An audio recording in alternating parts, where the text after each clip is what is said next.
क्षेत्र से। लेकिन सबसे पहले बड़ी खबर।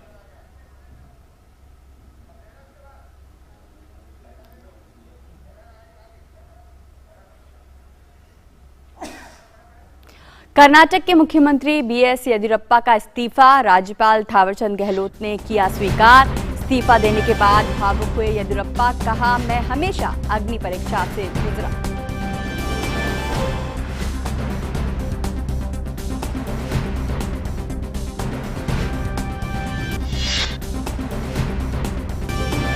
संसद के दोनों सदन में आज भी विपक्ष का हंगामा।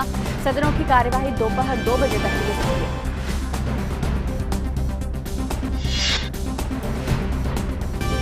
महाराष्ट्र में बाढ़ और भूस्खलन से प्रभावित हिस्सों में राहत और बचाव अभियान लगातार जारी। अब तक 251 लोगों की मौत, 100 लोग अब भी लापता।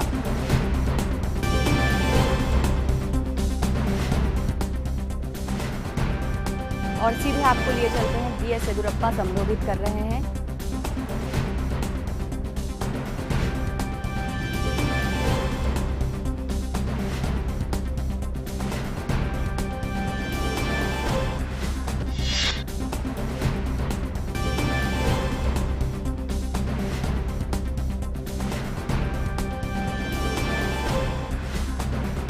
कर्नाटक में आज ही बीजेपी सरकार के 2 साल पूरे हुए हैं और बीएस येदियुरप्पा ने अपना इस्तीफा सौंप दिया। राज्यपाल ने उस इस्तीफे को स्वीकार भी कर दिया है। इस्तीफा देते हुए वे भावुक हो गए। उन्होंने कहा कि मैं हमेशा से अग्नि परीक्षा से गुजरा हूं।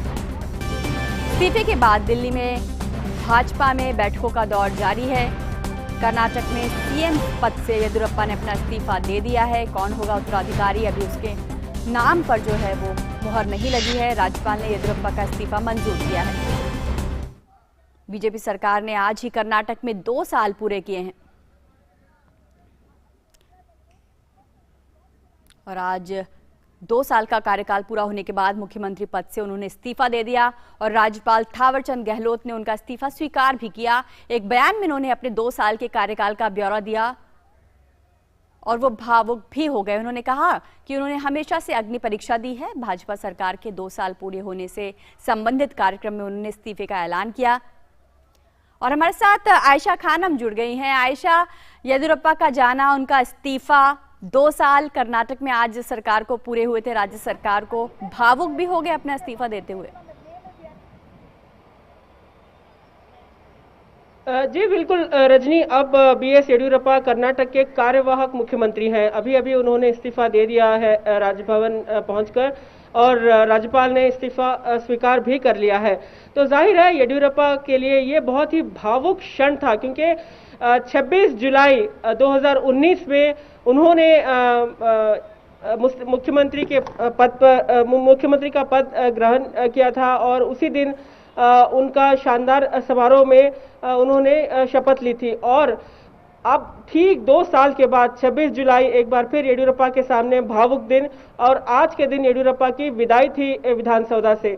और विदाई इतनी ऐसी रही कि येदियुरप्पा बहुत बेहद भावुक हो गए। उनके चाहने वाले भी विधानसौधा पहुंचे थे, बैंक्वेट हॉल में, जहां पर ये कार्यक्रम चल रहा था। और येदियुरप्पा ने अपने भाषण में तमाम लोगों का शुक्रिया अदा किया और केंद्रीय जो नेतृत्व है, लीडरशिप है, उनका शुक्रिया अदा किया और कहा कि बीजेपी ने उन्हें मौका दिया 2 साल सरकार चलाने के लिए, क्योंकि बीजेपी में हालांकि 75 साल के बाद पद ग्रहण के लिए कोई नियम नहीं है, लेकिन इसके बावजूद केंद्रीय नेतृत्व ने उन पर भरोसा किया, उन्हें 2 साल तक सरकार चलाने के लिए मौका दिया और उन्होंने इन 2 सालों में कर्नाटक में कई उपलब्धियां और कर्नाटक को विकास के स्तर पर बहुत ऊंचाई तक ले गए। तो ये तमाम बातें उन्होंने लोगों के सामने रखी और सीधा अपना इस्तीफा देने के लिए राजभवन पहुंचे। और खास बात यह है कि अब येदियुरप्पा कह रहे हैं कि उन्होंने इस्तीफा दे दिया और उन्हें इस बात का कोई मलाल नहीं है। हालांकि भावुक तो जरूर हुए, लेकिन वो कह रहे हैं कि अब वो पार्टी को मजबूत करने के लिए और अगले चुनाव में बीजेपी को दोबारा सत्ता में लाने के लिए कार्य करेंगे। और उन्होंने ये साफ कह दिया है कि वो किसी भी राज्य के राज्यपाल का पद स्वीकार नहीं करेंगे, क्योंकि उनका कहना है कि वो एक मास लीडर हैं, लोगों से जुड़े रहना चाहते हैं और पार्टी के साथ रहकर पार्टी को और बल देंगे और अगले चुनाव में, कर्नाटक के विधानसभा चुनाव में बीजेपी को पूरा बहुमत के साथ जिताने की कोशिश करेंगे। 2024 सीटें येडियुरप्पा का अब लक्ष्य है। तो यही कह रहे हैं कि अब वो ग्रास रूट पर काम करेंगे और राज्यपाल का कोई भी पद अगर उन्हें दिया जाता है तो उसे स्वीकार नहीं करेंगे। तो भले ही येडियुरप्पा ने यहाँ से विधानसभा से निकलते हुए राजभवन तक बेहद भावुक अंदाज में, भावुक मूड में गए, लेकिन इस्तीफा देने के बाद तस्वीर साफ हो गई है कि येडियुरप्पा ने अब ये तय कर लिया है कि वो पार्टी के साथ रहकर पार्टी को मजबूत बनाने के लिए काम करेंगे और पार्टी का हर फैसला उन्हें मंजूर है। और अब जबकि उनके इस्तीफे के बाद नए मुख्यमंत्री को लेकर चर्चा शुरू हुई है, तो येडियुरप्पा ने यह भी कहा मीडिया के बात करते हुए कि वो अगले मुख्यमंत्री के चुनाव में कोई दखल नहीं देंगे, क्योंकि उनका कहना है कि केंद्र लीडरशिप जो चाहती है, जिस तरह का आदेश आता है उस आदेश का पालन किया जाएगा और वो एक वरिष्ठ नेता होने के नाते येडियुरप्पा पार्टी के साथ खड़े रहेंगे। तो 4 बार के कर्नाटक के मुख्यमंत्री रहे बीएस येडियुरप्पा आज कार्यवाहक मुख्यमंत्री बीएस येडियुरप्पा इस्तीफा देने के बाद पूरे विश्वास के साथ अपने घर लौट रहे हैं। जी, लंबा कार्यकाल, लंबा राजनीतिक अनुभव बीएस येडियुरप्पा का। भारतीय जनता पार्टी की बात करें तो अपने भीतर संगठनात्मक बदलाव से गुजर रही है पार्टी, बहुत सारी रणनीतिक बदलाव पार्टी के भीतर भी हो रहे हैं। येडियुरप्पा का जाना किन मायनों में देखा जाना चाहिए आयशा? जी बिल्कुल, बीजेपी एक न्यू इंडिया की तस्वीर, न्यू इंडिया का विजन लेकर आगे बढ़ रही है और ऐसे में बीजेपी तमाम नेताओं को साथ लेकर चलने की बरकरार कोशिश कर रही है और जो वरिष्ठ नेता हैं पार्टी में उनका अनुभव और जो युवा नेता हैं उनके जो डेडिकेशन है वो पार्टी के लिए बहुत ही एक बल है। और ऐसे सूरत में येडियुरप्पा का इस्तीफा देना कर्नाटक बीजेपी में जरूर कई ऐसे नए चेहरे हैं जो येडियुरप्पा की जगह ले सकते हैं, लेकिन येडियुरप्पा ने जिस तरह से लगातार शुरू से कर्नाटक में बीजेपी को सत्ता में लाने में काम किया है, एक विधायक के तौर पर उन्होंने शुरू किया था और उनका जो सफर रहा, आज चौथी बार मुख्यमंत्री बने और 4 बार उन्होंने बीजेपी सरकार बनाने में कामयाब रहे। तो येडियुरप्पा का योगदान अपार है बीजेपी के लिए कर्नाटक में, इस बात से कोई इनकार नहीं करता। तो जाहिर है येडियुरप्पा का जो अनुभव है, जो उनका गवर्नेंस चलाने की जो उनकी क्षमता है, ये तमाम चीजें बीजेपी के लिए एक वैल्यू एडिशन रहेंगी। और जब येडियुरप्पा केंद्र नेतृत्व के साथ मिलकर बीजेपी को बल देने की बात कर रहे हैं, नया मुख्यमंत्री जब चुनेंगे, तो जाहिर है येडियुरप्पा का ये अनुभव बीजेपी के लिए बेहद इंपॉर्टेंट रहेगा और एक वैल्यू एडिशन बीजेपी को और मजबूत करने में माना जाएगा। जी आयशा, आप हमारे साथ बने रहिए, हमारे साथ शैलेंद्र भी जुड़ गए हैं इस विषय पर और अधिक जानकारी और चर्चा के लिए। शैलेंद्र, अगर हाल फिलहाल की परिपाटी और परंपरा की बात करें जो बहुत ज़्यादा मजबूती देती है भारतीय जनता पार्टी को कि अनुभव पीछे से पीठ पर हाथ रखा रहेगा, लेकिन अब युवा चेहरे सामने आएंगे, तो क्या कर्नाटक में भी यही देखने को मिलेगा?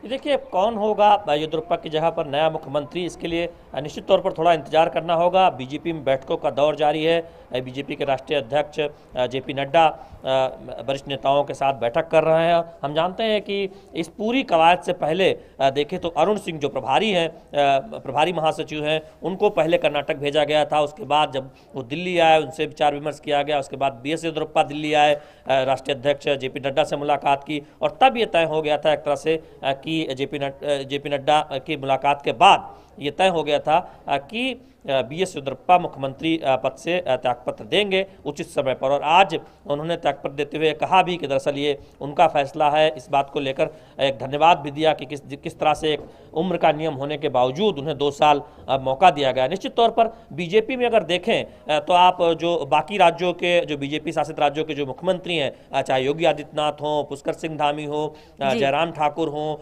या तमाम जो राज्य के बीजेपी का नेतृत्व है, आप उनको देखें तो अपेक्षाकृत युवा नेतृत्व नेतृत्व है और युवाओं को आगे लाने की कोशिश जहां तक संभव हो सके न केवल संगठन में बल्कि सरकार में भी करती हुई बीजेपी दिखाई देती है। और निश्चित तौर पर जब एक उम्र की समय सीमा, एक तय सीमा कही जा रही है, उसके बाद भी BS येदियुरप्पा 2 साल तक मुख्यमंत्री रहे, तो निश्चित तौर पर देखना होगा कि जो नया चेहरा होगा वो कौन होगा। चूंकि बहुत सारे नामों को लेकर चर्चा हो रही है, लेकिन बीजेपी में एक परिपाटी रही है। कहा जा रहा है कि जो सेंट्रल ऑब्जर्वर हैं उनकी नियुक्ति की जाएगी, वो जाएंगे और विधायक दल में औपचारिक तौर पर नेता चुना जाएगा, नया नेता चुना जाएगा। तो निश्चित तौर पर देखना होगा कि कौन नेता होगा, लेकिन एक बात तय है कि उसकी जो नया नेता होगा उसकी उम्र BS येदियुरप्पा से कम होगी।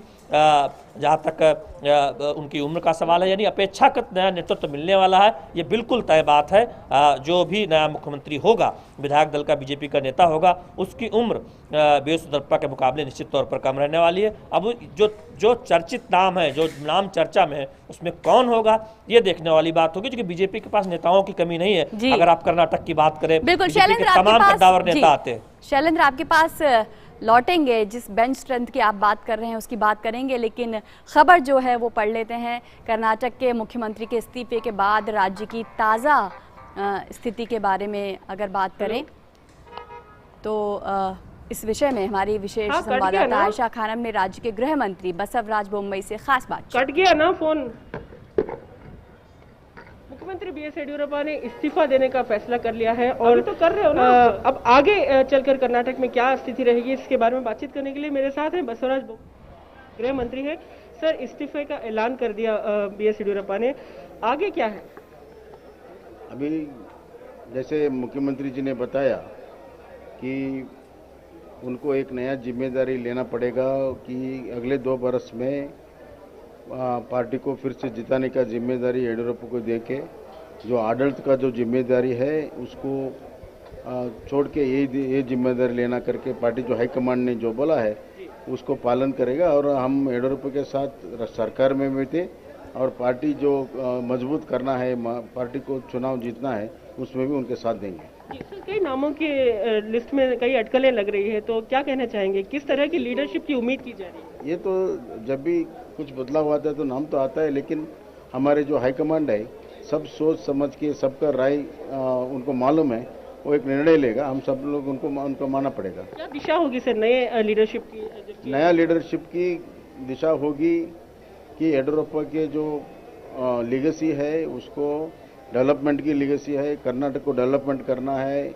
एक मादरी राज्य बनाना है, लोगों का सेवा करना है और गरीब को लिए कार्यक्रम बनाना है, फिर से उनका मन जीतना है और इलेक्शन जीतना है। आपका नाम भी सामने आ रहा है, तो आप इसके लिए तैयार हैं? अगर आपको इस तरह की जिम्मेदारी, ये नहीं मानता हूँ कि किसी का नाम आगे है, पीछे आ रहा है, नहीं आ रहा है। जो भी हाईकमांड निर्णय लेगा उसको हम मानेंगे। बसवराज बोम्मई बता रहे थे कि ये ज़रूरी नहीं है कि लीडरशिप बदलने के बाद सरकार की दिशा बदलेगी, लेकिन अब येदियुरप्पा ने जो काम बाकी रखे हैं, जो विकास के कार्य हैं, उन्हें जल्दी पूरा करने के लिए पूरी कैबिनेट उनका साथ देगी। तो गृह मंत्री कर्नाटक के बता रहे थे कि जो भी आला कमान का निर्णय होगा उसे माना जाएगा। और इस बीच दिल्ली में बैठकों का दौर शुरू हो गया है और जानकारी लेंगे शैलेंद्र मिश्र से। शैलेंद्र, एक बार फिर से आपकी तरफ आ रहे हैं और कर्नाटक में जो भी उठापटक है, कर्नाटक में जो इस्तीफा दिया है आज मुख्यमंत्री ने, उसके बाद दिल्ली में भी सरगर्मियां तेज हो गई। यदि निश्चित तौर पर हम जानते हैं कि दिल्ली में बीजेपी आला कमान को ये फैसला लेना है कि जो विधायक दल की बैठक बेंगलुरु में होगी उसके लिए जो केंद्रीय ऑब्जर्वर की नियुक्ति की जाएगी और वो जाएंगे वहाँ पर जिनके मौजूदगी में नए विधायक दल के नेता का चुनाव किया जाएगा। तो निश्चित तौर पर ये एक प्रक्रिया होती है, उससे पहले राष्ट्रीय नेतृत्व आपस में विचार विमर्श करता है। चूँकि कर्नाटक को लेकर एक देखें तो संकेत पहले ही मिलने लगे थे और ऐसे में कई दौर की बातचीत भी दिल्ली में हुई थी। चूँकि ये BS येदियुरप्पा के इस्तीफे से पहले आप देखें अरुण सिंह कर्नाटक के दौरे पर गए थे, उसके बाद BS येदियुरप्पा दिल्ली दौरे पर आए थे और तब ये संकेत मिले थे कि 2 साल जब पूरा होगा तब वो त्यागपत्र देंगे मुख्यमंत्री पद से, और ऐसा होता दिखाई भी दिया। तो निश्चित तौर पर अभी देखना होगा कि नामों को लेकर क्या चर्चा होगी। चूंकि बीजेपी लगातार कहती रही है कि दरअसल नाम का ऐलान विधायक दल की बैठक के बाद ही किया जाता है औपचारिक तौर पर, और यही परंपरा भी रही है। कहीं किसी भी राज्य में बीजेपी को नया मुख्यमंत्री चुनना होता है तो विधायक दल औपचारिक तौर पर बैठक होती है और उसमें आम सहमति से नए नाम का ऐलान किया जाता है। लेकिन जिस बात की मैं चर्चा कर रहा था कि आप देखें, दो बातें तय हैं कि एक अपेक्षाकृत नया नेतृत्व, एक युवा नेतृत्व मिलने वाला है कर्नाटक को, और दूसरी बात यह है कि नेताओं के लिहाज से देखें तो कर्नाटक बीजेपी के पास एक लंबे फेहरिस्त है नेताओं की। वो नेता जो केंद्र में सक्रिय हैं, राज्य में भी जो मौजूदा सरकार में जो मंत्री थे, कद्दावर मंत्री रहे हैं, तो ऐसे में विकल्पों की कमी नहीं है। वैसे में देखना होगा कि केंद्रीय नेतृत्व किस नाम पर मुहर लगाता है। नए विधायक दल की बैठक में एक आम सहमति के बाद ये देखने वाली बात होगी, चूंकि BL संतोष जो बीजेपी के राष्ट्रीय महासचिव संगठन है वो भी कर्नाटक से आते हैं। उनकी भी एक बहुत महत्वपूर्ण एक तरह से देखें चर्चा में राय ली जा सकती है कि किसे नया मुख्यमंत्री बनाया जाए। दूसरी बात है प्रहलाद जोशी संसदीय कार्य मंत्री हैं, बहुत अनुभव रहा है, वो भी इस वक्त देखें तो एक तरह से मीडिया में उनके नाम की चर्चा है। हालांकि कयास बिल्कुल नहीं लगाया जाना चाहिए कि कौन मुख्यमंत्री होगा, उसके लिए इंतजार करना होगा। इसके साथ ही साथ CT रवि हैं जो महासचिव हैं, युवा चेहरे हैं बीजेपी के, वो भी कर्नाटक से आते हैं। और येदियुरप्पा सरकार में कई कद्दावर मंत्री भी इस वक्त जो मौजूदा सरकार में थे, उनके भी नाम एक तरह से देखें तो चर्चा में है। लेकिन अंतिम तौर पर बीजेपी किस नाम पर फैसला करती है, बीजेपी विधायक दल के बैठक में किस नाम पर मोहर लगती है, इसके लिए इंतजार करना होगा। क्योंकि बीजेपी में एक परंपरा रही है आम राय से नए नाम का चयन करने की, और ये हमने देखा भी है, चाहे उत्तराखंड की बात हो या फिर तमाम राज्यों में जब इस तरह की परिस्थितियां बनी तो नए नाम के लिए पहले विचार विमर्श का लंबा दौर चला है। जी आयशा भी हमारे साथ जुड़ गई हैं बेंगलुरु से। आयशा, आपके पास आना चाहेंगे। जैसा कि बात शैलेंद्र भी बता रहे थे, एक लंबी फहरिस्त है, एक लंबी लिस्ट है, लंबे विकल्प हैं। अगर कर्नाटक में बात करें, जैसे कि आपने गृह मंत्री से भी बात की, डेवलपमेंट की लेगेसी छोड़े जा रहे हैं येदियुरप्पा और इसी को नए मुख्यमंत्री को आगे बढ़ाना होगा। क्या क्या चुनौतियां और उस नए मुख्यमंत्री के आगे होंगी कर्नाटक में? जी देखिए, सबसे पहले कर्नाटक में बीजेपी के सामने एक बहुत लंबी लिस्ट है नए मुख्यमंत्री के नाम के लिए, क्योंकि कई ऐसे काबिल नेता हैं जो मुख्यमंत्री के रोल में फिट बैठ सकते हैं। क्योंकि बीजेपी लगातार ये कोशिश करती रही है कि एक क्लीन गवर्नेंस की बात करती रही है, करप्ट फ्री गवर्नेंस की बात करती रही। तो बीजेपी एक ऐसे नेता चुनेगी इस लिस्ट में से जो इन तमाम बातों पर खरे उतर सकता है। और ऐसे में बीजेपी के सामने जो युवा, इस लिस्ट में बीजेपी ने हमेशा से युवा नेताओं, युवा चेहरों पर ज़्यादा इन्वेस्ट किया, क्योंकि जैसा कि मैंने बताया बीजेपी का उद्देश्य है न्यू इंडिया और एक विजन है जिसे युवा चेहरे फुलफिल कर सकते हैं। और जो अनुभव है येदियुरप्पा का, BS येदियुरप्पा का, इस अनुभव को इस नेतृत्व के साथ जोड़ने की कोशिश की जाएगी। तो कर्नाटक में बीजेपी के लिए जो नया मुख्यमंत्री बीजेपी का जो नया मुख्यमंत्री बनेगा, उनके सामने जो विकास कार्य हैं, जो केंद्र सरकार की विकास योजनाएं हैं, इन तमाम योजनाओं को आगे बढ़ाना, और खासकर इस वक्त जबकि पैंडेमिक है और वैक्सीनेशन ड्राइव चल रहा है, ये जो अहम चीज़ें हैं नए मुख्यमंत्री के लिए जो एक बड़ी चुनौती बनकर सामने आ सकते हैं। क्योंकि थर्ड वेव की बात कही जा रही है, एक्सपर्ट्स ने पहले ही इस बात की चेतावनी दी है कि थर्ड वेव अगर होगा तो वो ज़्यादातर बच्चों पर असर कर सकता है। तो ये बहुत बड़ी चुनौती है आने वाले दिनों में पैंडेमिक सिचुएशन के चलते, क्योंकि येदियुरप्पा ने भी लगातार पैंडेमिक और पैंडेमिक के दौरान, कोविड के दौरान वैक्सीनेशन कैंप्स लगाए। कर्नाटक में 2 करोड़ से ज़्यादा वैक्सीनेशन हुए हैं। तो जाहिर है आने वाले मुख्यमंत्री के लिए भी ये तमाम चुनौतियां उनके साथ रहेंगी। लेकिन सबसे बड़ी चुनौती रहेगी कि एक मास अपील, जो येदियुरप्पा एक मास लीडर माने जाते हैं, ये मास अपील को इकट्ठा करना है, जोड़ना है इन तमाम लोगों को अपने साथ, ताकि वो अगले 3 सालों में एक स्टेबल गवर्नमेंट दे, एक स्टेबल स्थायी सरकार बनाए रखे और तमाम लोगों का विश्वास भी जीते। और जैसा BJP clean corrupt free governance की बात करती है, इन बातों का पूरा ख्याल रखे और इन उम्मीदों पर खरे उतरे। बिल्कुल, इतना लंबा अनुभव है और आपने जैसा कि खुद कहा एक मास लीडर हैं जो भी लीडर आएगा, जो भी नेतृत्व आएगा, जनता के बीच जाना उसके लिए और जनता के बीच अपनी पकड़ बनाना कितना मुश्किल होगा। और खासकर अगर बात करें, येदियुरप्पा कार्यकर्ताओं के नेता हैं, इतना लंबा अनुभव अपने कार्यकर्ताओं के साथ गुजारा है, तो क्या जो नया नेता होगा उसके लिए आसान होने वाला है जनता और कार्यकर्ताओं के बीच उसी ऊर्जा के साथ फिर से आगे आना? जी बिल्कुल, इस बात को खुद येडियुरप्पा कहते आ रहे हैं लगातार पिछले 2 महीने से कि बीजेपी में नेतृत्व की कमी नहीं है। कई काबिल नेता हैं जो बीजेपी की उम्मीदों पर खरे उतर सकते हैं और लोगों के साथ जुड़कर कर्नाटक में बीजेपी के जो विकास योजना है उसे आगे बढ़ा सकते हैं। हाँ, ये अलग बात है कि येडियुरप्पा का लंबा अनुभव है और ये भी इस बात से भी इनकार नहीं किया जा सकता कि येडियुरप्पा जिम्मेदार रहे कर्नाटक में बीजेपी की एक ग्रोथ को। देखिए, दक्षिण में पहली बार अगर बीजेपी की सरकार बनी कर्नाटक में तो वो उसका श्रेय जो है येडियुरप्पा और उनके साथ जो नेता हैं उन्हें जाता है। तो जाहिर है इस बात को बीजेपी नजरअंदाज नहीं करती, उनका अनुभव बीजेपी के लिए एक वैल्यू एडिशन है। तो ऐसे में जो नया नेता आएगा वो जाहिर है इसी येडियुरप्पा के जो क्वालिटीज है, लोगों से जुड़ना, एक मास अपील बनाए रखना।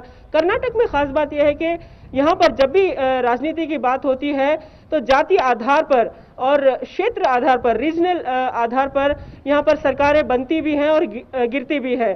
खास बात यह है कि यहाँ की जाति का जो विषय है ये बहुत अहम मुद्दा है और येडियुरप्पा कर्नाटक में अगर हम जाति की बात करें, लिंगायत जाति में एक मास लीडर, एक टॉल लीडर माने जाते थे और ये एक बहुत ही मेजॉरिटी समुदाय है जो कर्नाटक में राजनीति में बहुत सक्रिय रहे हैं। ऐसी सूरत में ये बहुत जरूरी होगा कि नए नेता के लिए ये तमाम जो इक्वेशंस हैं, रीजनल इक्वेशंस या कास्ट इक्वेशंस, ये तमाम चीजें वो किस तरह से लोगों की उम्मीदों पर इन तमाम इक्वेशंस को कैसे एक्सपेक्टेशंस उनके मीट करते हैं, उसके हिसाब से नया नेता अपनी पारी विधानसभा में शुरू करेंगे। तो लेकिन जैसा कि मैंने बताया, बीजेपी और खुद येडियुरप्पा लगातार ये बता रहे हैं कि बीजेपी में वरिष्ठ नेताओं और अनुभव की कमी नहीं है। यही वजह है कि जो लिस्ट बीजेपी के सामने थी, सामने है, उसमें केंद्रीय मंत्री प्रहलाद जोशी का नाम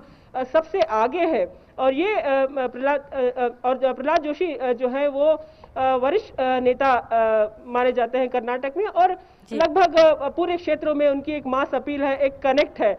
और ठीक उसी तरह से सीटी रवि का भी एक इमेज उसी तरह का है कि वो आसानी से क्षेत्रीय जो डिफरेंसेस हैं, जो अलग अलग क्षेत्र हैं, वहाँ के लोगों से आसानी से जोड़ लेते हैं। और फिर बीजेपी के जनरल सेक्रेटरी BL संतोष की बात है, उनकी जो डिप्लोमेसी और जो उनकी जो क्षमता है लोगों को जोड़ने की, उनके समस्याएं सॉल्व करने की, ये क्षमता भी उनमें है। तो ऐसे में बीजेपी के पास लीडरशिप की कमी नहीं है। यही मुश्किल है ना, क्योंकि अभी तक जो बैठकों का सिलसिला चल रहा है बीजेपी में कि अभी तक बीजेपी इतने तमाम नेताओं की इतनी लंबी लिस्ट में बीजेपी तय नहीं कर पा रही है कि आखिरकार किसको ये ताज पहनाए। तो जाहिर है इतने अनुभव के साथ इतने नेताओं के नाम बीजेपी के सामने हैं, तो ऐसे में बीजेपी जरूर एक ऐसा नाम चुनेगी, हो सकता है जिससे हर कोई चौकन्ने रह जाए, क्योंकि बीजेपी लगातार बीजेपी हमेशा से, चाहे यूपी रहे या फिर उत्तराखंड हो, तो हमेशा से सरप्राइजेस देने के लिए जानी जाती है। और बीजेपी की जो एक्सपेक्टेशन है और केंद्र सरकार में जो प्रधानमंत्री नरेंद्र मोदी की जो विकास का जो विजन है उसको जोड़ने के लिए, उस विजन को आगे बढ़ाने के लिए, राज्य के कोने कोने तक पहुंचाने के लिए एक ऐसा नेता चुनेगी जो येडियुरप्पा ने जो एक वैक्यूम जो छोड़ा है इस राजनीतिक सर्कल्स में, उसे पूरा कर ले। बिल्कुल, एक वैक्यूम निश्चित तौर पर अभी छूटा हुआ है और उसे भरना बड़ी जिम्मेदारी किसी भी युवा नेतृत्व के ऊपर होगी। अगर येदियुरप्पा की ही बात करें, जमीन से जुड़े हुए नेता रहे और बहुत ज़्यादा काम किया है जनता के बीच, कार्यकर्ताओं के बीच। उन्होंने खुद कहा है कि किसी भी राज्य का राज्यपाल नहीं बनेंगे, बल्कि अपने अनुभव का फायदा पार्टी को देना चाहेंगे। कर्नाटक बड़ा महत्वपूर्ण राज्य है पूरे ही दक्षिण भारत में, ऐसे एक बड़े नेता का अनुभव शायद उनकी राजनीतिक पारी का जो है ये स्वरूप बदला है और अभी भी उन्होंने शायद पूरी तरह से हाथ पीछे नहीं खींचे हैं?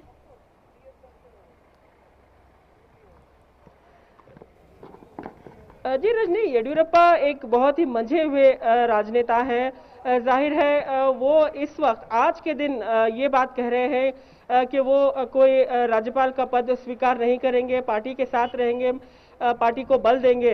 लेकिन ये कहना गलत होगा कि वो यही बात को लेकर आगे चले। हो सकता है वो अपनी राजनीतिक स्ट्रैटेजी जो है उसे बदलें, क्योंकि राजनीतिक गलियारों में ये भी बात चल रही थी कि येडियुरप्पा चाहते हैं कि जो उनके साथ जो उनके लॉयलिस्ट है, येडियुरप्पा ने कोशिश की थी कि बीजेपी सरकार को एक स्टेबल स्थायी सरकार बनाए रखने के लिए उन्होंने 17 विधायकों को अपने लीडरशिप के जरिए उन्होंने बीजेपी में शामिल होने के लिए आकर्षित किया था उन्होंने। तो ऐसे में ये देखना दिलचस्प होगा कि अब ये तमाम लोग क्या करते हैं जो येडियुरप्पा के लॉयलिस्ट हैं, येडियुरप्पा के बेटों के लिए येडियुरप्पा क्या स्ट्रैटेजी बनाते हैं।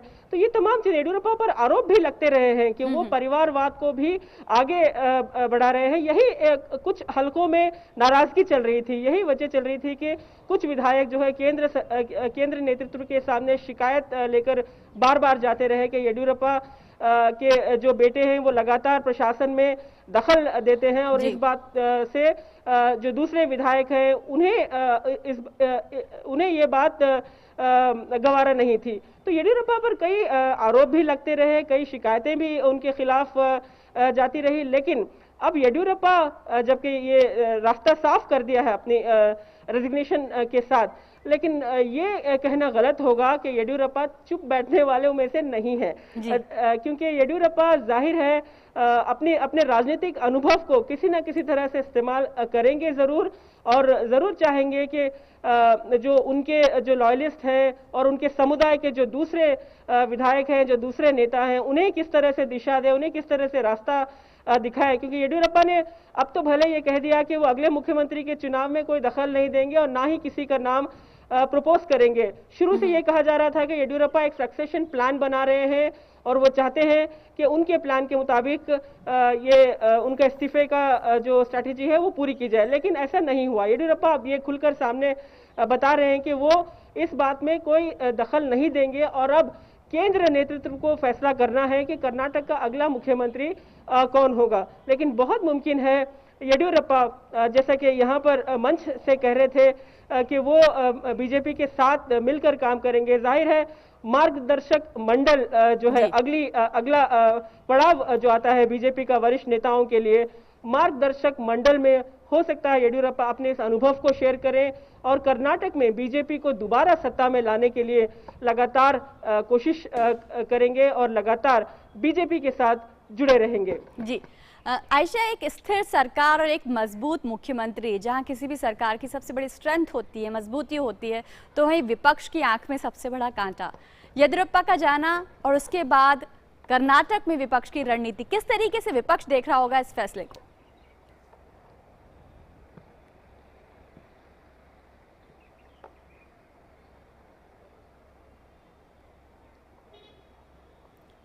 आयशा तक हमारी आवाज़ पहुंच नहीं पा रही है। बहुत बहुत शुक्रिया आयशा हमारे साथ जुड़ने के लिए और जानकारी के लिए। और बढ़ते अगली खबर की तरफ, संसद में मानसून सत्र का आज से दूसरा हफ्ता शुरू हो गया है, लेकिन विपक्षी दल अपने अपने मुद्दों के साथ सदन में शोर शराबा कर रहे हैं, जबकि सरकार पहले दिन से कह रही है कि विपक्ष के हर मुद्दे पर वो चर्चा के लिए तैयार है। आज भारी हंगामे के कारण लोकसभा की कार्यवाही 2 बजे तक के लिए स्थगित कर दी गई। लोकसभा अध्यक्ष ओम बिरला ने विपक्ष से कहा कि सरकार जवाब देना चाहती है, लेकिन उनकी लगातार नारेबाजी के कारण ये संभव नहीं हो पा रहा है। वहीं राज्यसभा में भी विपक्ष का रवैया समान है। आज भी राज्यसभा में शून्यकाल नहीं हो सका। उच्च सदन की कार्यवाही आज 2 बार बाधित हुई। अब 2 बजे के बाद दोनों सदन में कुछ कामकाज की उम्मीद जताई जा सकती है। कौन रिप्लाई करेगा, किस समय रिप्लाई करेगा, अगर ये जो है वो स्पीकर साहब और चेयरमैन साहब पर और सरकार पर नहीं छोड़ा जाएगा तो इससे एक बात बहुत साफ हो जाती है कि ये जो है वो पूरे के पूरे मुद्दे पर डिस्कशन से भाग रहे हैं और डिस्ट्रप्शन के साथ खड़े हुए हैं। हमें चाहते हैं हम संसद चले, हम हर मुद्दे पर डिबेट के लिए तैयार हैं, डिस्कशन के लिए तैयार हैं, डिसीजन के लिए तैयार हैं। और विपक्ष से हम लोगों की हमेशा अपील रही है कि आप डिबेट पे आइए, डिस्कशन पे आइए। सरकार हर तरह से आपके साथ खड़ी हुई है, जवाब देगी। और विपक्ष के हंगामे से आहत वित्त और कॉरपोरेट मामलों की मंत्री निर्मला सीतारमण ने राज्यसभा में कहा कि कई महत्वपूर्ण विधेयक सदन में पेश किए जाने हैं, लेकिन हंगामे और व्यवधान के कारण उन्हें पेश नहीं किया जा रहा है। There are very many important bills, and I hope and wish that the opposition allows the legislative businesses to carry forward. और अब बात ताजा खबर की।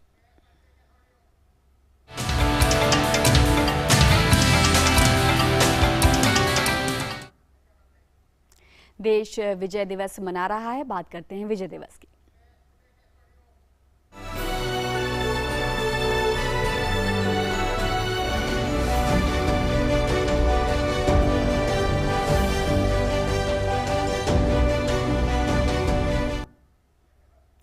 राष्ट्र आज करगिल विजय दिवस की 22वीं वर्षगांठ मना रहा है और इस अवसर पर युद्ध में शहीद हुए वीरों का स्मरण भी कर रहा है।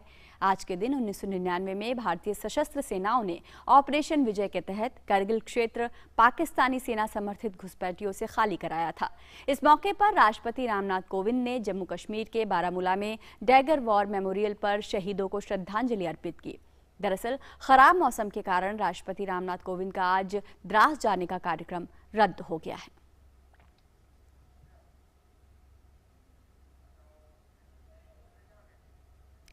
राष्ट्रपति रामनाथ कोविंद ने जम्मू कश्मीर के गुलमर्ग स्थित हाई एल्टीट्यूड वॉरफेयर स्कूल का दौरा किया। राष्ट्रपति ने वहां चिनार कोर और वॉरफेयर स्कूल के जवानों के साथ बातचीत की।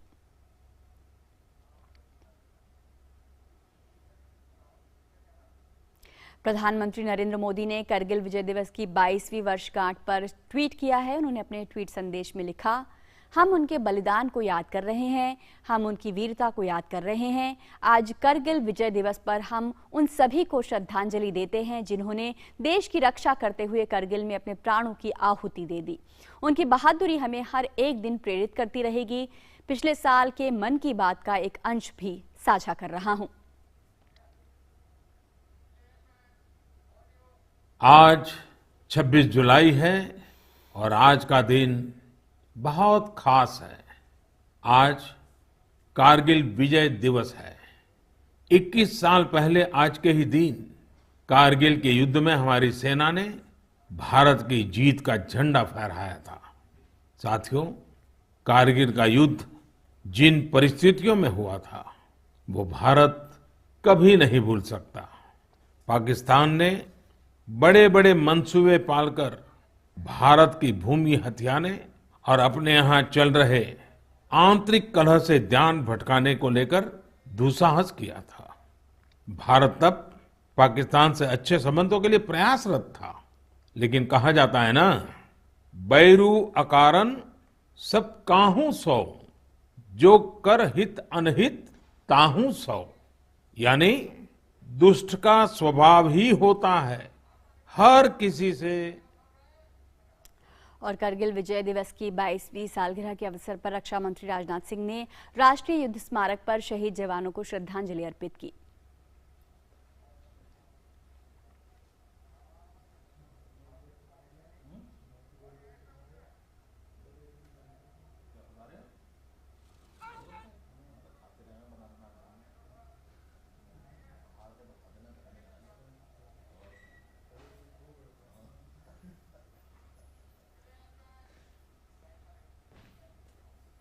रक्षा मंत्री राजनाथ सिंह ने राष्ट्रीय युद्ध स्मारक पर आगंतुक पुस्तिका में अपने विचार भी साझा किए।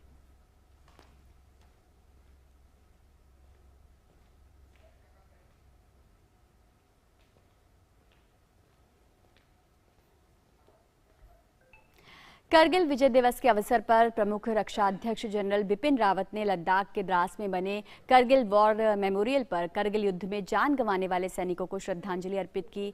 इस मौके पर लद्दाख के उपराज्यपाल आर.के. माथुर और लद्दाख के सांसद जमयांग सेरिंग नामग्याल ने भी द्रास में युद्ध स्मारक पर शहीदों को श्रद्धांजलि दी।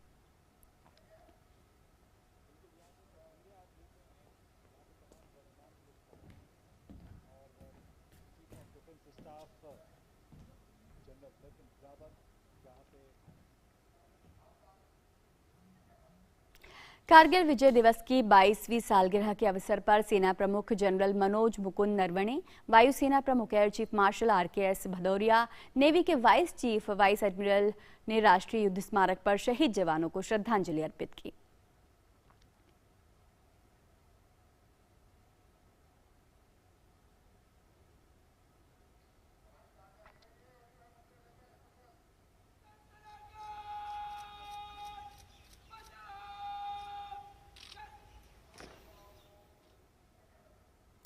करगिल युद्ध की 22वीं वर्षगांठ पर परमवीर चक्र विजेता स्वर्गीय कैप्टन विक्रम बत्रा की वीरता पर आधारित फिल्म शेरशाह 200 देशों में रिलीज होने जा रही है।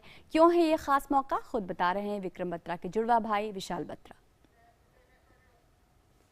22 साल पहले करगिल का युद्ध, जिसमें हमने शहादत की तमाम कहानियां देखी, एक बेमिसाल कहानी कैप्टन विक्रम बत्रा की है। परमवीर चक्र विजेता जिन्होंने पीढ़ियों को प्रभावित किया और जोश भरा कि वो भी देश की सेवा में आगे आए। उनके भाई विशाल बत्रा हमारे साथ हैं।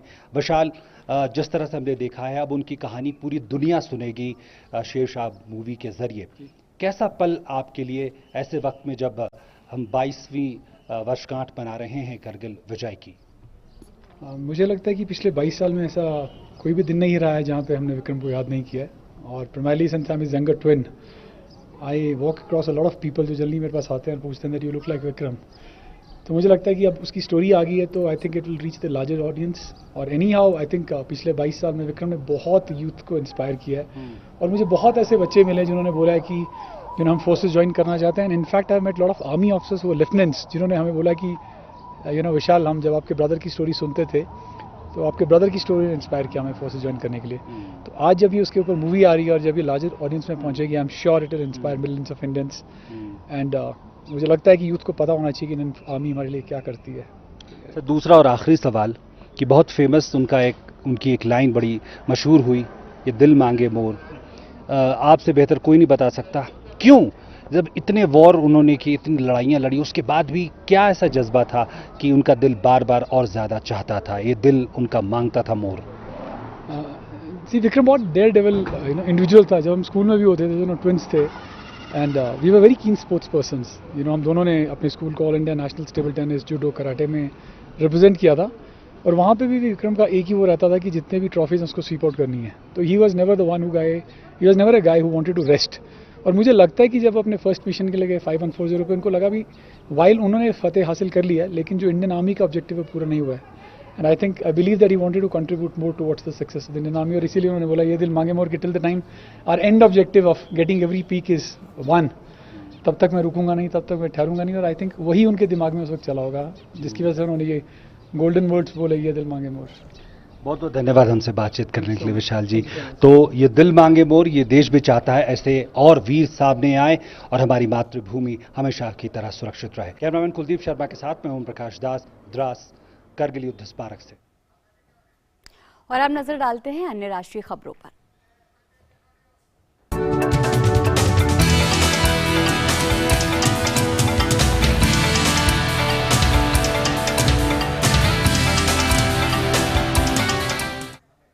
महाराष्ट्र में बाढ़ और भूस्खलन सहित बारिश से संबंधित विभिन्न घटनाओं में मरने वालों की संख्या बढ़कर 251 हो गई है और 100 अब भी लापता हैं, जबकि 107 लोग घायल हैं और करीब 2,29,000 से ज्यादा लोगों को सुरक्षित स्थानों पर पहुंचा दिया गया है। वहीं प्रदेश के कोल्हापुर, सतारा और सांगली में बाढ़ की स्थिति अब भी गंभीर बनी हुई है। कुछ स्थानों पर जलस्तर बढ़ गया है, जिससे जल ग्रहण क्षेत्रों में भारी बारिश के कारण बांधों से अतिरिक्त पानी छोड़ना पड़ा है। अधिकांश गांवों को खाली करा दिया गया है और लोगों को आसपास के स्थानों पर राहत शिविरों में भेज दिया गया है। कोल्हापुर जिले में राधानगरी तालुका और जलग्रहण क्षेत्र में भारी बारिश जारी है। कोल्हापुर जिले के विभिन्न हिस्सों में बाढ़ के पानी में फंसे लोगों को निकालने के लिए एनडीआरएफ की टीमें और सेना दिन रात काम कर रही है। 3 दिनों में 1.5 लाख लोगों को निकाला गया है। पुणे बेंगलोर राष्ट्रीय राजमार्ग अब भी यातायात के लिए बंद है। वहीं सांगली जिले में स्थिति जस की तस बनी हुई है, लेकिन पानी कम होना शुरू हो गया है।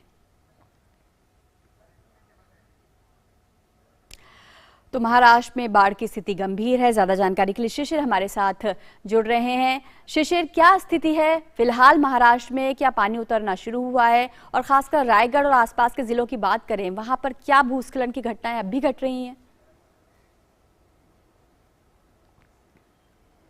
बिल्कुल, देखिए रजनी, पिछला हफ्ता अगर देखा जाए तो पिछले हफ्ते में जिस प्रकार से वर्षा हुई उसके कारण महाराष्ट्र का कोंकण जो तटीय इलाका है सबसे ज़्यादा वहाँ पर तबाही मचाई गई।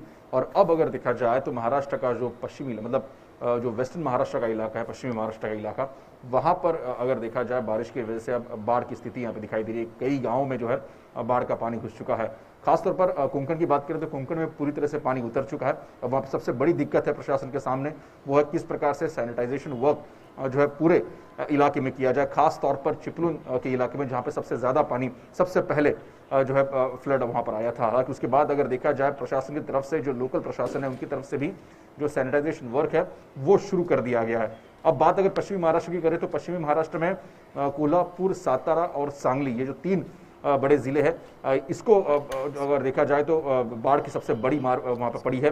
और इस वक्त अगर देखा जाए सांगली इलाके में जो है पानी सबसे ज़्यादा है, क्योंकि जो इस वक्त इन्फॉर्मेशन हमारे पास आ रही है उसके अनुसार अगर देखा जाए तो धीरे धीरे सांगली का जो जल स्तर है वो कम होता दिखाई दे रहा है। यहाँ पर इस वक्त जो आंकड़े हमारे पास मौजूद है उसके अनुसार तकरीबन 251 लोग हैं इस पूरे हादसे में, महाराष्ट्र में जो फ्लड लाइक सिचुएशन है और साथ ही साथ जिस प्रकार से भूस्खलन हुआ है इसमें 251 लोग जो है उनकी मृत्यु हो चुकी है। तकरीबन 100 से ज्यादा लोग अभी भी मिसिंग हैं अलग अलग जगह पर महाराष्ट्र में, और तकरीबन 1000 से भी ज्यादा गांव जो है इसका अगर देखा जाए बाढ़ का खतरा उन पर मंडरा रहा था। बिल्कुल शिशिर, बहुत बहुत शुक्रिया आपका इस तमाम जानकारी के लिए और हमारे साथ जुड़ने के लिए। और मिड डे प्राइम में फिलहाल रुक रहे हैं यहाँ छोटे से ब्रेक के लिए। आप देखते रहिए डीडी न्यूज।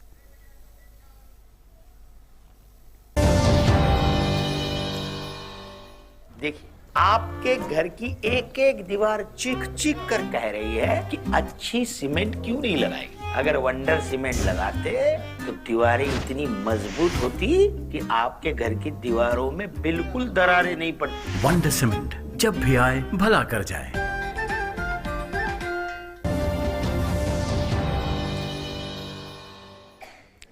ब्रेक के बाद मिड डे प्राइम में आपका स्वागत है और अब देखते हैं खेल जगत की खबरें सुचित्रा के साथ।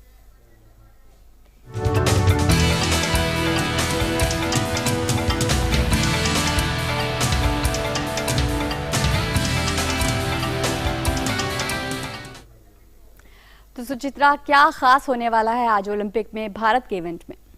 जी बिल्कुल रजनी, हम टोक्यो ओलंपिक की भी बात करेंगे, लेकिन उससे पहले एक और अच्छी खबर आई है भारत के लिए कुश्ती से, तो उसकी बात कर लेते हैं। भारत की पहलवान प्रिया मलिक ने रविवार को विश्व कैडेट कुश्ती चैंपियनशिप में स्वर्ण पदक जीता। मलिक ने केन्सिया पटापोविच को 5-0 से हराया और इसके परिणाम स्वरूप उन्होंने हंगरी में विश्व कैडेट चैंपियनशिप में स्वर्ण पदक जीता। प्रिया मलिक ने महिलाओं के 73 किलोग्राम भार वर्ग में जीत हासिल की। प्रिया मलिक ने अपना शानदार प्रदर्शन जारी रखा है। इससे पहले उन्होंने पुणे में खेलो इंडिया के 2019 संस्करण में भी स्वर्ण पदक जीता था। फिर उन्होंने दिल्ली में आयोजित 17वें स्कूल खेलों में स्वर्ण पदक जीता था। उन्होंने पटना में राष्ट्रीय कैडेट चैंपियनशिप के साथ साथ राष्ट्रीय स्कूल खेलों में भी 2 स्वर्ण पदक जीते हैं।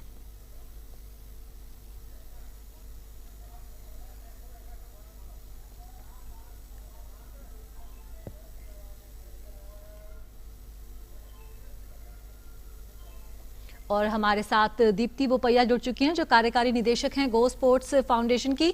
दीप्ति, बहुत बहुत स्वागत है आपका। ये जो उपलब्धि है प्रिया मलिक की, ये दिखाती है कि जब कोई खिलाड़ी ओलंपिक में जाकर मेडल जीतता है तो वो सिर्फ एक दिन की बात नहीं होती है, उसके पीछे एक लंबा रास्ता जुड़ा होता है। जिस तरह से हमने देखा प्रिया मलिक के केस में स्कूल गेम्स में उन्होंने जीता, खेलो इंडिया गेम्स में जीता, और उसके बाद अब विश्व कैडेट चैंपियनशिप में यही खिलाड़ी हैं जो आगे चलकर ओलंपिक जैसे प्लेटफॉर्म पर देश का नाम रोशन करते हैं। ये बहुत ही अच्छी न्यूज़ है। ओलंपिक्स भी जारी है और ये न्यूज़ भी आ रही है from the wrestling world. So very very exciting कि ये न्यूज़ जूनियर्स में जब हम अच्छे करते हैं वो बहुत ही प्रोत्साहन देता है पूरी यंगर जनरेशन को, क्योंकि उनमें एक बिलीफ आ जाता है कि ओलंपिक्स में भी हम कर सकते हैं। So it's very very important कि हम जूनियर्स में बहुत अच्छे करें। और अगर आप देखेंगे कि सारे जूनियर ट्रांजिशन बहुत डिफिकल्ट होता है जूनियर से सीनियर्स जाने के लिए, लेकिन अभी पूरा government, top scheme, sports authority of India, Khelo India, बहुत लोग उनके साथ, प्राइवेट ऑर्गेनाइजेशंस जैसे हमारे ऑर्गेनाइजेशंस इनके साथ काम कर रहे हैं। तो डेफिनेटली आगे जाके और अच्छा न्यूज़ मिलेगा। जी बिल्कुल, खेलो इंडिया की अगर हम बात करें, खिलाड़ियों के लिए लगातार ऐसी प्रतियोगिताओं में भाग लेना बेहद ज़रूरी है, जहां पर उन्हें एक तो वो प्लेटफॉर्म मिले कि आपको अपने लेवल का कंपटीशन मिल रहा है, अपने से ऊपर के लेवल का कंपटीशन मिल रहा है। क्योंकि कई बार ओलंपिक जैसे बड़े प्लेटफॉर्म्स पर आकर एक जो कंपटीशन प्रैक्टिस की कमी अक्सर महसूस की जाती है, तो जितनी ज़्यादा से ज़्यादा प्रतियोगिताओं में भाग लेंगे वो अच्छा है खिलाड़ियों के लिए। करेक्ट, बहुत सही कहा आपने, क्योंकि कॉम्पिटिशन्स और स्पारिंग पार्टनर्स जो कहते हैं वो बहुत ही जरूरी है हर खेल में। और इंडिया में उतना कंपटीशन नहीं था पहले, लेकिन अभी अगर आप किसी भी स्पोर्ट को लेंगे तो अगर एक चैंपियन है तो उसके साथ 5 और चैंपियंस है, तो स्पारिंग पार्टनर्स होते हैं। लेकिन डेफिनेटली इंटरनेशनल कॉम्पिटिशन्स और इंटरनेशनल प्लेयर्स के साथ स्पारिंग करने में और ट्रेनिंग करने में डेफिनेटली ज्यादा एक्सपीरियंस और एक्सपोजर मिलता है इंटरनेशनल टूर्नामेंट्स के लिए। लेकिन ये बहुत ही अच्छा न्यूज़ है and we should feel very proud कि हमारे जूनियर्स भी बहुत अच्छे कर रहे हैं। जी बिल्कुल, और सोशल मीडिया पर भले ही थोड़ी कंफ्यूजन हुई पदक को लेकर, लेकिन जिस तरह से लोगों ने प्रिया मलिक की इस उपलब्धि को भी सराहा, रिकॉग्नाइज किया, उसे लेकर ट्वीट किया, ये दिखाता है कि खेलों को किस तरह से जोड़ रहा है सोशल मीडिया सबके साथ, कि कोई खिलाड़ी कैसे रातों रात स्टार बन सकता है, आपकी एक उपलब्धि कैसे पूरी दुनिया की नजर में आ सकती है। डेफिनेटली सब लोगों को पहले ये समझना पड़ेगा कि ओलंपिक्स और कोई भी वर्ल्ड चैंपियनशिप बहुत ही अलग प्लेटफॉर्म्स है, लेकिन हर इंटरनेशनल इवेंट में जीतने के लिए डेफिनेटली एथलीट बहुत मेहनत करता है, बहुत डेडिकेशन के साथ वहां तक जाते हैं। तो डेफिनेटली जहां से भी प्रोत्साहन मिले, सपोर्ट मिले इंडियन से, वो बेहतर है। और हमारे ऑनरेबल प्राइम मिनिस्टर और हमारे स्पोर्ट्स मिनिस्टर और सब लोग ऑलरेडी ट्वीट करते हैं, तो डेफिनेटली जनता को भी पता चलता है कि ऐसा एक इवेंट हुआ है, और इमीडिएटली सोशल मीडिया की वजह से न्यूज़ इमीडिएटली शेयर होता है, so we can all be part of that journey and happiness. लेकिन ओलंपिक जैसा बड़ा इवेंट चल रहा है, इसके बावजूद आपकी उपलब्धि को सोशल मीडिया पर इतनी कवरेज मिली, देश के प्रधानमंत्री आपके लिए ट्वीट कर रहे हैं, तो किसी भी खिलाड़ी के लिए एक बड़े प्रोत्साहन की बात है कि ये जो आपका अच्छा काम है, अच्छा प्रदर्शन है, इसे लगातार आप बरकरार रखें। एब्सोल्युटली, अगर आप देखोगे कि स्पोर्ट पूरी दुनिया को जोड़ता है, इस पैंडेमिक के टाइम पे एक मेडल, पूरा इंडिया इतना खुश है मीराबाई चानू के मेडल से। So I think that is the power of sport and very happy कि we are all enjoying the benefits of sport, और ये हमें इतना खुशी मिल रहा है ये देख के परफॉर्मेंस। जी बिल्कुल, हम उम्मीद करते हैं कि इसी तरह से भारतीय खिलाड़ी अलग अलग प्लेटफॉर्म्स पर देश का नाम रोशन करते रहें, इंटरनेशनल कंपटीशन में इसी तरह से ही स्वर्ण पदक जीतते रहें। बहुत बहुत शुक्रिया इस तमाम चर्चा के लिए। Thank you so much. अब खबर टोक्यो ओलंपिक से जुड़ी हुई।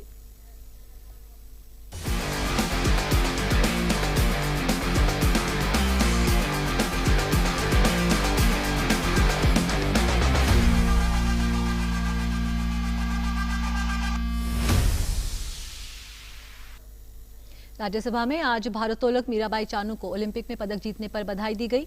राज्यसभा सभापति एम वेंकैया नायडू ने मीराबाई चानू को बधाई दी। I congratulate Mrs. Mirabai Chanu for winning silver medal in women's 49 kg category weightlifting event in Olympic Games being held in Tokyo, Japan. With her spectacular performance, Mrs. Mirabai Chanu not only opened the medal tally for the country in this Olympics, but also ended a long wait of 21 years for medal in weightlifting event at the Olympics. Lok Sabha में आज भारोत्तोलक मीराबाई चानू को Olympic में पदक जीतने पर बधाई दी गई। लोकसभा अध्यक्ष ओम बिरला ने मीराबाई चानू को बधाई देते हुए ओलंपिक में भाग ले रहे अन्य एथलीटों से भी पदक जीतने की उम्मीद जताई। मुझे आपको सूचित करते हुए अत्यंत प्रसन्नता हो रही है कि सुश्री साइखोम मीराबाई चानू ने ओलंपिक खेलों में भारोत्तोलन प्रतियोगिता में भारत के लिए रजत पदक जीता है। इन खेलों में देश के लिए ये पहला पदक है। मैं अपनी ओर से तथा सदन की ओर से सुश्री चानू को बधाई देता हूं तथा आशा करता हूं कि अन्य खिलाड़ी भी अपनी अपनी प्रतियोगिता में उत्कृष्ट प्रदर्शन करेंगे और देश का नाम ऊंचा करेंगे। टेबल टेनिस में भारत की बड़ी उम्मीद और चौथा ओलंपिक खेल रहे अचंता शरत कमल ने दूसरे दौर में शानदार जीत के साथ तीसरे राउंड में प्रवेश किया। शरत ने दूसरे दौर के मुकाबले में पुर्तगाल के टिएगो एपोलोनिया को 4-2 से हरा दिया। मुकाबला काफी संघर्षपूर्ण रहा। 6 गेम्स तक चले इस मैच को शरत कमल ने अपने नाम किया। शरत का तीसरे दौर में सामना चीन के मा लॉन्ग से होगा। भारतीय महिला टेबल टेनिस खिलाड़ी सुतीर्था मुखर्जी को महिला एकल वर्ग के दूसरे दौर के मैच में पुर्तगाल की फू यू के हाथों 4-0 से हार का मुंह देखना पड़ा। सुतीर्था ने पहले राउंड में स्वीडन की खिलाड़ी के खिलाफ अच्छा खेल दिखाया था और एक अच्छी जीत दर्ज की थी, लेकिन दूसरे दौर में वे अपनी लय से भटकी हुई नजर आईं। बैडमिंटन डबल्स में सात्विक साईराज और चिराग शेट्टी की जोड़ी ग्रुप राउंड के दूसरे मैच में इंडोनेशिया की वर्ल्ड नंबर 1 जोड़ी से 13-21, 12-21 से हार गई। इससे पहले सात्विक साईराज और चिराग शेट्टी ने शानदार प्रदर्शन करते हुए दुनिया की तीसरे नंबर की जोड़ी चीनी ताइपे के यांग ली और ची लिन वांग को हराकर अपने पहले ओलंपिक में शानदार शुरुआत की थी। अतानु दास, तरुणदीप रॉय और प्रवीण जाधव की भारतीय तीरंदाजी तिकड़ी पुरुष टीम स्पर्धा के क्वार्टर फाइनल से बाहर हो गई। भारत का क्वार्टर फाइनल में सामना कोरिया से था, जहां कोरिया के तीरंदाजों ने जबरदस्त प्रदर्शन करते हुए भारत को 6-0 से हराकर सेमीफाइनल में प्रवेश किया। इससे पहले भारतीय पुरुष टीम ने कजाकिस्तान को हराकर क्वार्टर फाइनल में जगह बनाई थी। टोक्यो ओलंपिक के टेनिस कोर्ट पर भारत को एक और निराशा से दो चार होना पड़ा। टेनिस में भारत की उम्मीदों को आखिरी झटका पुरुष एकल वर्ग में सुमित नागल की हार के साथ मिला। भारत के उभरते टेनिस स्टार सुमित को वर्ल्ड के नंबर 2 खिलाड़ी रूस के डेनियल मेदवेदेव ने दूसरे राउंड में हरा दिया। यह मुकाबला सीधे सेट्स में खत्म हुआ, जिसे जीतने में मेदवेदेव को कोई खास मशक्कत नहीं करनी पड़ी।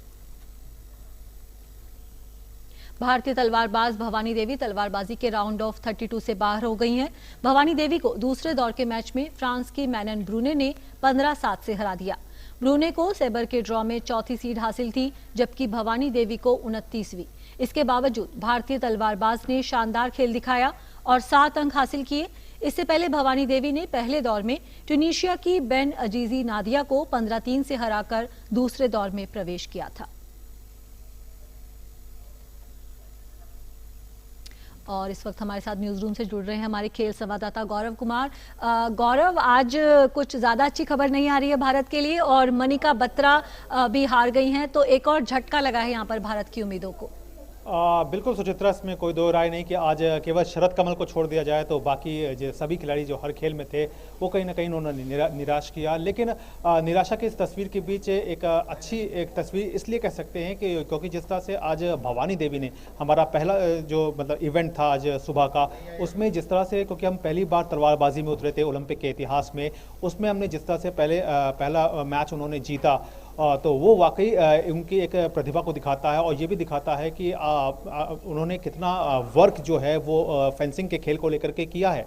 हालांकि उन्हें दूसरे राउंड में आकर के फ्रांस की जो खिलाड़ी थी मैनन ब्रूने, उनसे हार का सामना करना पड़ा। लेकिन अगर फ्रांसीसी खिलाड़ी की बात करें तो वो वर्ल्ड नंबर 3 थी और फ्रांस का जो है वो इस खेल में हमेशा से दबदबा रहा है। बावजूद इसके भवानी देवी ने उनको भी संघर्ष करने के लिए मजबूर किया और वो मुकाबला जो था वो उन्होंने 15-7 से गंवाया। यानी कि एक अच्छा एक फाइट जो है वो उन्होंने देने की पूरी एक कोशिश की।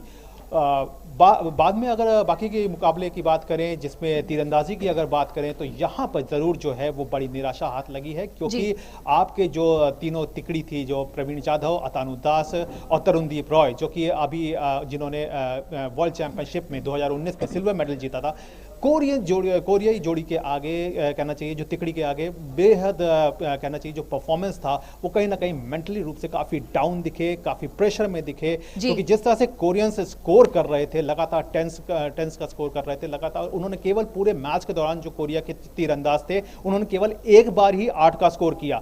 लेकिन अगर भारत की बात करें तो जहां एक तरफ तरुणदीप रॉय और प्रवीण जाधव जो है वो 10 का स्कोर कर रहे थे, वहीं अतानु दास ने थोड़ा निराश किया और उन्होंने 8 का स्कोर करके कहीं ना कहीं एक जो मोरल होता है वो डाउन किया। जी गौरव, उम्मीद करते हैं कि आने वाले जो मुकाबले हैं उसमें अच्छी खबर निकल कर आए भारत के लिए। बहुत बहुत शुक्रिया इस तमाम चर्चा के लिए।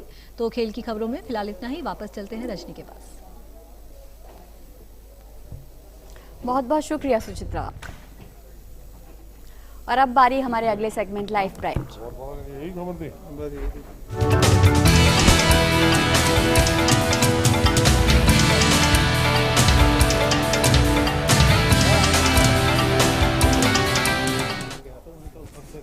प्रधानमंत्री ने मन की बात कार्यक्रम में चंडीगढ़ के सेक्टर 29 में छोले भटूरे की रेहड़ी लगाने वाले संजय राणा का विशेष जिक्र किया।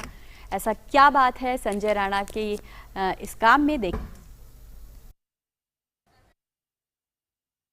प्रधानमंत्री नरेंद्र मोदी ने कोरोना टीकाकरण को बढ़ावा देने के लिए सेक्टर 29 के स्ट्रीट वेंडर संजय राणा के प्रयासों की सराहना की है।